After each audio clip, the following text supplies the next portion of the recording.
Dieu, Daniel dit la parole de Dieu, qu'il se rendit compte de par les livres dans quel temps il se trouvait. C'est écrit dans la parole de Dieu. C'est-à-dire que Daniel n'a pas regardé la télé, BFM TV, les réseaux sociaux pour savoir où il en est. Il a consulté les écrits, et particulièrement le rouleau du prophète Jérémie, et il a vu que son peuple était dans cet état-là à cause de la parole de Dieu qui révèle ces choses-là. Et il a compris où il en était.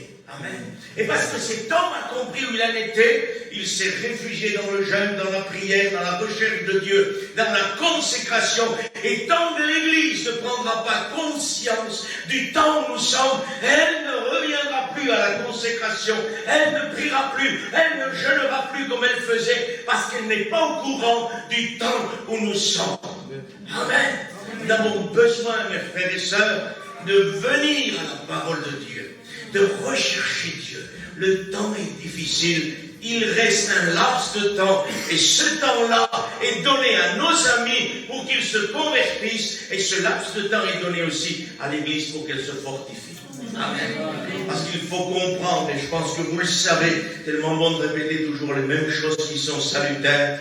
On n'est pas sauvé parce qu'on vient à une église. On n'est pas sauvé parce qu'on prend le culte. On n'est pas sauvé parce qu'on chante, parce qu'on prêche ou parce qu'on témoigne. On est sauvé parce que Christ est mort pour moi. Christ est mort pour toi. Et ce qui me sauve, c'est pas ma prédication, c'est pas mon chant, c'est pas le culte que je prends. Ce qui me sauve, c'est la mort et la résurrection de Jésus. Amen. Que Dieu soit béni. Nous honorons ce que Dieu nous a donné. J'honore le ministère, j'honore le chant, j'honore ce que Dieu nous a donné. Mais tout ce que je veux savoir ce soir parmi nous, c'est Jésus-Christ crucifié. Merci à Dieu d'être ensemble ce soir. On aurait dû être ensemble hier, mais il y a des circonstances sur la terre qui parfois ne nous permettent pas de faire des choses, mais Dieu dirige toute situation. C'est là qu'on est confiant, Paul. Parce qu'on sait que Dieu dirige toute situation. Et que si hier on n'a pas pu être ensemble, c'est que c'est la volonté de Dieu. C'est ainsi que Dieu est de Dieu. Et que Dieu soit béni. Mes amis, Église de Dieu, nous allons voir bientôt arriver sur la terre un temps de ténèbres particulières. Et ce soir, je ne voudrais pas être un oiseau de mauvais augure parmi vous, mais être un homme de Dieu qui lit la parole et qui vous la transmet. Et en lisant la parole de Dieu, et en découvrant le mystère de la révélation de Dieu, on trouve que Dieu est en train de nous renseigner sur un temps très difficile qui arrive. Et ce temps-là, c'est le temps de la grande tribulation, est en train d'arriver à grands pas. Chaussé sur des chevaux, elle avance à grands pas. La Bible dit, on entend déjà le bruit des galops des chevaux. C'est-à-dire que ça y est, mes frères, mes sœurs, mes amis qui êtes là ce soir, le bruit des galops s'écoute déjà. Et quand on entend le galop des chevaux, ce n'est pas les chevaux, personnellement, qu'on voit. C'est le galop. Ils sont en train d'arriver, et quand des chevaux arrivent, on les écoute au loin. Et nous sommes en train de vivre ce temps-là, où le galop des chevaux est en train d'avoir démarré depuis un certain moment, et que dans ces 2 ans et demi de pandémie, de Covid, de difficultés au niveau terrestre et mondial, ils sont en train d'accélérer le galop des chevaux. Ils sont rentrés, et nous avons franchi un engrenage supplémentaire important envers le retour de Jésus. Cette pandémie internationale, mondiale, comme tu veux l'appeler, est un déclenchement des choses qui doivent arriver bientôt. Le livre de l'Apocalypse dit, le temps est proche. Amen. Révélation de Jésus-Christ que Dieu lui a donné pour montrer à ses serviteurs les choses qui doivent arriver bientôt. Et il y a des choses qui doivent arriver bientôt. Et quand on lit la parole de Dieu, dans les choses qui doivent arriver bientôt, l'enlèvement de l'Église est prévu pour bientôt. Amen. Mais la grande tribulation aussi arrive. Et ce soir, j'aimerais t'avertir, mon frère, ma soeur, j'aimerais t'avertir, mon ami qui est là parmi nous ce soir, et te dire qu'il est temps maintenant que tu te donnes à Dieu. Il est temps maintenant que tu rencontres Dieu. Et j'aimerais t'assurer, ami, ce soir, il n'est pas temps que tu rejoignes une réunion. Il n'est pas temps que tu viennes écouter la parole de Dieu. Il est temps que tu rencontres Dieu. Il est temps que tu te convertisses, que tu demandes pardon Dieu et que tu deviennes un enfant de Dieu. Parce que ce n'est pas côtoyer les réunions qui te permettront de partir avec Dieu, mais c'est de rencontrer personnellement Jésus. Moi, j'ai un certain âge, moi je suis jeune, certains diront j'ai un certain âge, maintenant, c'est trop tard pour moi de trouver Dieu. Les jeunes disent c'est trop de bonheur pour profiter de la vie, puis je verrai plus tard. On n'aura pas le temps, les jeunes. On n'aura pas le temps que vous profitez de la vie pour que vous arrivez à un certain âge et dire qu'à ce moment-là, vous êtes trop âgé pour accepter Dieu. Parce que Dieu revient nous chercher. Le temps est court. Révélation des choses que Dieu lui a données pour montrer à ses serviteurs les choses qui doivent arriver bientôt. Le temps est maintenant ici, peuple de Dieu, où Dieu va investir des hommes de Dieu et qui va leur révéler les choses qui doivent arriver bientôt. Amen. Des hommes de Dieu remplis d'onction, mis à part par Dieu, qui vont révéler à l'église de Dieu les choses qui doivent arriver bientôt. Parce que l'église est rentrée, je pense qu'on a la liberté parmi vous ce soir, l'église est rentrée dans un aveuglement spirituel. Isaïe 29, 10, ils sont ivres, mais ce n'est pas de liqueur ou de vin fort. Ils ont été frappés par un esprit d'assoupissement. Ils ne voient plus, ils sont assoupis, ils ne prient plus, ils ne voient plus. Et à la parole de Dieu de dire, ils tâtonnent comme des aveugles le long d'un mur. C'est-à-dire qu'on ne voit plus rien du tout, mais on tâtonne le long d'un mur pour essayer de se maintenir et d'essayer de se guider. Et on est en train, dans les temps derniers où nous sommes aujourd'hui, de tâtonner le long de notre système, le long de notre réunion, le long de notre cantique. 3-4 cantiques. Un témoignage, la prédication, on prie pour la réunion, on s'en va chez nous, on tâtonne le long de notre système que nous avons reçu depuis tant d'années. On tâtonne pour ne pas se perdre. Mais est-ce que Dieu est d'accord avec nous? Est-ce que Christ est d'accord avec nous? J'ai la liberté parmi vous. Christ ne supporte plus nos systèmes. Christ veut revenir parmi nous. Amen. Christ veut briser nos cœurs. Christ veut qu'on s'arrête de faire des transferts de religion. Nous étions catholiques avant, aujourd'hui nous sommes évangéliques, nous allons à la réunion comme avant on allait à l'église catholique. Et on n'a rien changé. Christ ne demeure pas puissamment dans nos cœurs. On tâtonne dans ce que nous avons appris, dans ce qu'on nous a transmis. On avance parce qu'on ne sait plus rien, on ne voit plus rien.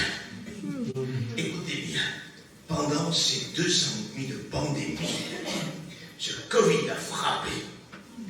Nous n'étions pas capables d'écouter la voix de Dieu nous parler et de nous dire ce qui se passe. Nous nous sommes agités sur les réseaux sociaux parce que les églises fermées, les missions fermées, tout fermé. Au lieu de rechercher Dieu dans sa chambre, de se mettre à genoux. 3 jours après, Zélon et Zoom ont été ouverts. Bonne idée qu'ils ont eu d'ouvrir Zélon et Zoom et que la parole de Dieu soit prêchée là-dessus au lieu de laisser le peuple se réfugier dans sa chambre. Frère, ça a aidé le peuple. Eh bien, écoutez bien, j'aimerais qu'on soit honnête avec nous-mêmes. Vous croyez qu'il n'était pas honnête de se mettre devant Dieu et de demander qu'est-ce qu'on doit faire? Qu'est-ce qu'on doit faire? Il y en a qui disent, ils ont demandé, Dieu a dit, fais le Zoom, d'accord? Alors pourquoi sur Zoom, on n'a pas été renseigné des choses qui se passent? Expliquez-moi pourquoi.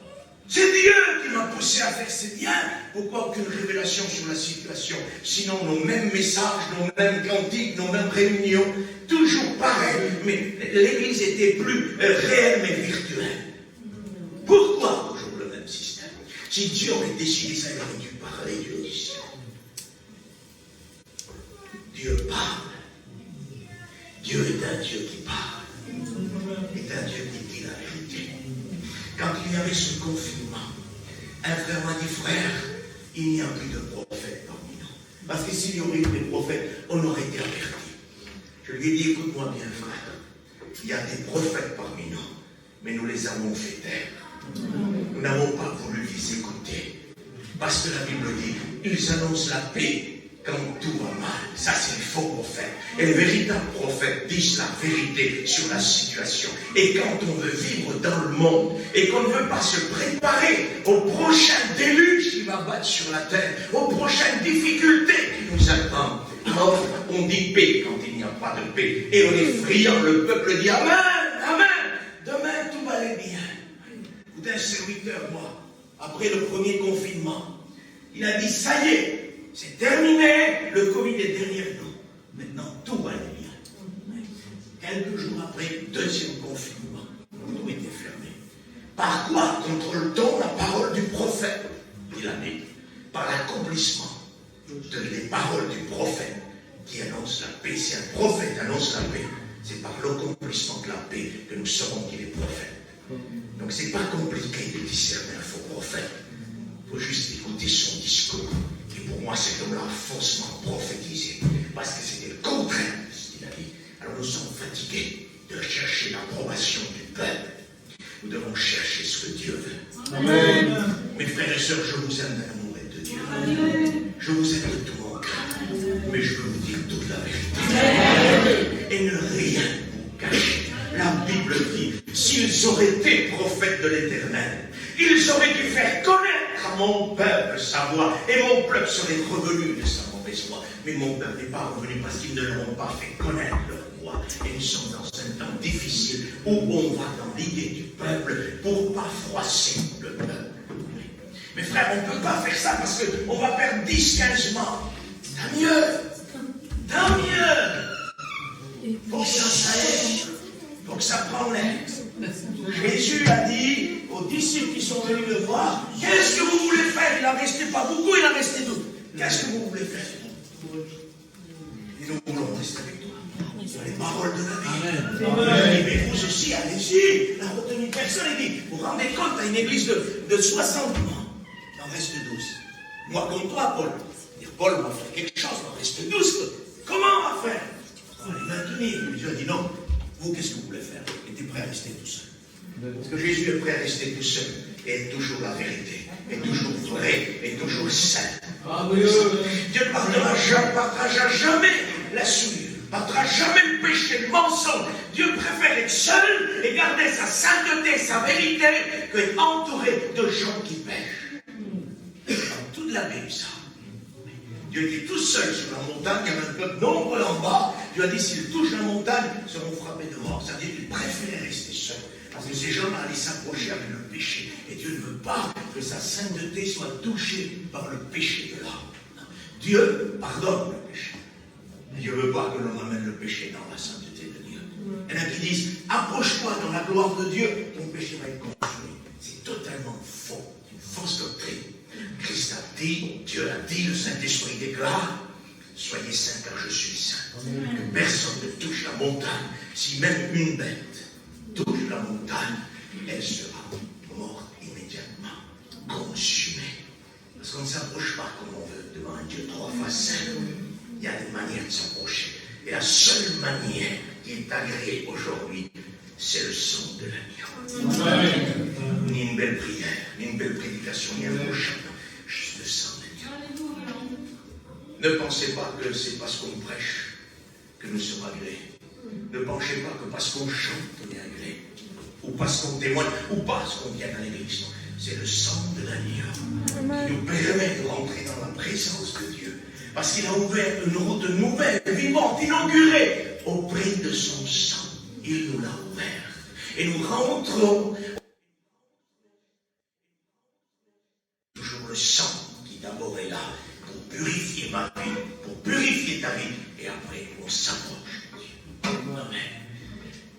Ça a été un déclenchement, mes frères et sœurs. Cette pandémie est un déclenchement des choses qui doivent arriver bientôt. Jésus a dit, quand vous verrez ces choses-là, levez votre tête, la délivrance est proche. Amen. Nous sommes en train de vivre ça. Bien sûr qu'en Matthieu 24, Jésus a dit, il y aura des bruits de guerre, il y aura des guerres, il y aura des tremblements de terre, il y aura des tsunamis, les hommes ne sauront que faire au bruit de la mer. Jésus a dit, il y aura des maladies, il y aura des pestes. Et le mot peste, vous savez par quoi il est traduit? Maladie infectieuse grave, dont il n'y a pas de remède. C'est bien ces maladies qui surgissent aujourd'hui et on ne trouve pas de remède. Il y a eu le Covid, il y a la variole du singe, il y a une pneumonie en Argentine maintenant qui inquiète les médecins. Laissez-moi vous dire, quand ils commencent à s'inquiéter, c'est qu'ils sentent que ça ne va pas. C'était la même chose avec le Covid. J'étais en Algérie, à l'époque j'étais en Roumanie, moi, dans le missionnaire là-bas où je travaille, et j'avais vu les premiers cas là-bas en Chine. On ne se disait jamais ça va arriver chez nous. impossible. On le regardait avec mon collègue de travail là-bas à la télé, on regarde ce qui se passe en Chine. Mais on n'aurait pas imaginé qu'un mois et demi après, la France serait touchée. Et la France a été touchée, le monde entier a été touché. Parce que nous sommes dans un temps où Jésus a dit, vous verrez des pestes aux quatre coins du monde. La terre tremblera. Les échelles de Richter ne seront pas assez fortes pour pouvoir prélever, si vous voulez, ou capter le tremblement de terre qu'il y aura à ce moment-là. Aujourd'hui on dit 7, 6, 5, 4, 3, 2. L'échelle de Richter peut capter, mais à cette époque-là, elle sera trop petite pour capter l'intensité des tremblements de terre. Ça sera dans la grande tribulation. Je sais comme vous, Matthieu 24, c'est dans le cadre de la grande tribulation. Mais dans le cadre spirituel, si vous voulez. Matthieu 24, dans le cadre spirituel, est un avertissement pour l'Église. Vous comprenez? Matthieu 24, dans le cadre de la grande tribulation, est un enseignement pour ceux qui seront dans la grande tribulation. Mais dans le cadre de l'avertissement, elle est un enseignement pour l'Église d'aujourd'hui. Amen. Amen. Alors je ne voudrais pas dire qu'on passe dans la grande tribulation, pas du tout. Parce que l'Église va partir une extrémiste peut-être au dernier moment. Mais quand ça deviendra insupportable, c'est alors que nous partirons. Aujourd'hui, écoutez, il y a des maladies. Et nous avons passé un temps très difficile. Il a été difficile pour beaucoup de familles. J'ai perdu mon père, moi, 15 août de l'année dernière, dans le Covid. Ça a été très difficile. Très difficile. Il n'y a pas que moi, il y a plein de personnes qui ont connu des difficultés. Ça a été horrible ce que nous avons passé. Et tout cela va s'intensifier, mes amis, mes frères et sœurs. Parce que nous allons vers la fin. Et ça ne va pas aller mieux, ça va aller de pire en pire. C'est pour ça que j'aimerais vous dire, mes amis, ce soir, attachez-vous à Dieu. Donnez-vous vous-même à Dieu.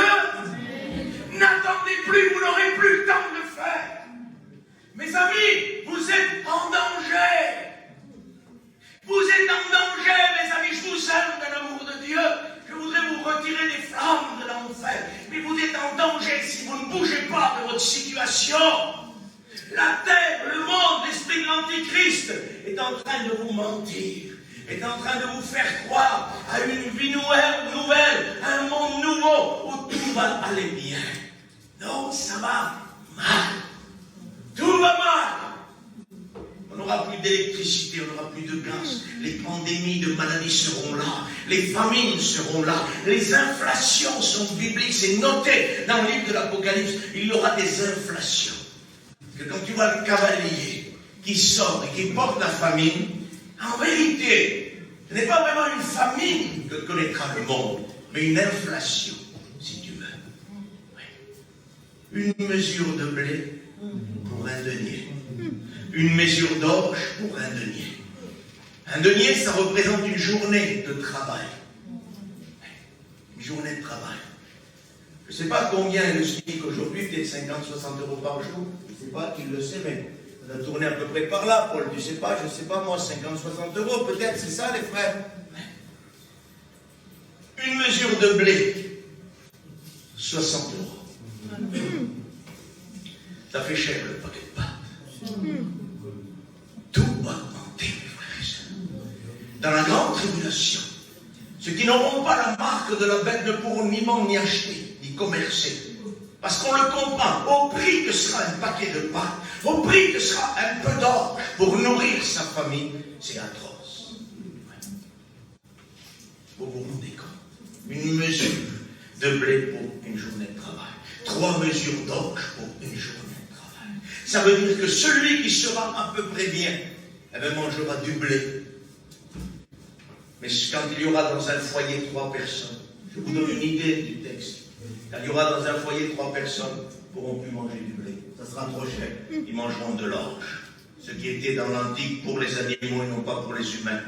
Mais les hommes se contenteront de très peu de choses par rapport à aujourd'hui, à l'abondance qu'il y a. Et on n'est pas content de ce qu'on a. À cette époque-là, les gens seront très contents d'avoir 3 mesures d'orge pour avoir travaillé toute la journée et de voir ces 3 enfants-là qui peuvent manger ça. Ils seront très contents. Oui. Ceux qui n'auront pas la marque de la bête ne pourront pas acheter. C'est-à-dire que le monde se donnera entier à l'Antichrist pour posséder de la nourriture et des choses matérielles.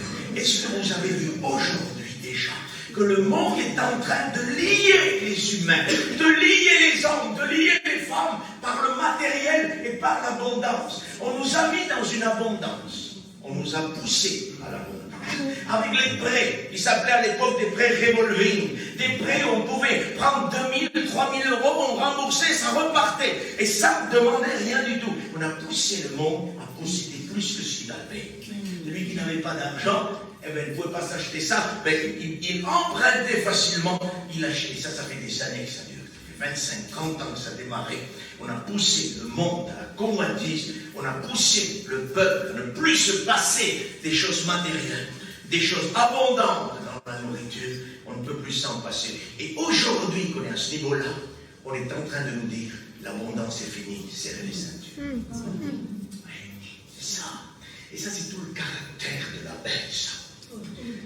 Parce que dans la première semaine de la grande tribulation, et pas pour vous embêter, je vous parle de ça ce soir, pour que nous comprenions où nous en sommes. Dans la première semaine de la grande tribulation, la bête aura un masque de séduction. Et il aidera tout le monde, et il agira comme un bienfaiteur au tout niveau. Il rétablira le crash boursier que la Bible annonce et qui va frapper le monde. Alors l'Église partira, ou peut-être in extremis, et quelque temps avant, on peut être frappé d'un crash boursier énorme. Aujourd'hui, dès que le Covid avait apparu, dès que le monde a été confiné, la bourse est tombée le lendemain. Nous, on ne connaît pas trop parce qu'on n'a pas trop d'actions en bourse. Mais pour les gens qui avaient des actions en bourse, dès qu'on a annoncé le confinement, les bourses se sont effondrées. Et le monde, la Bible, a prédit, enseigne, un crash boursier sans précédent.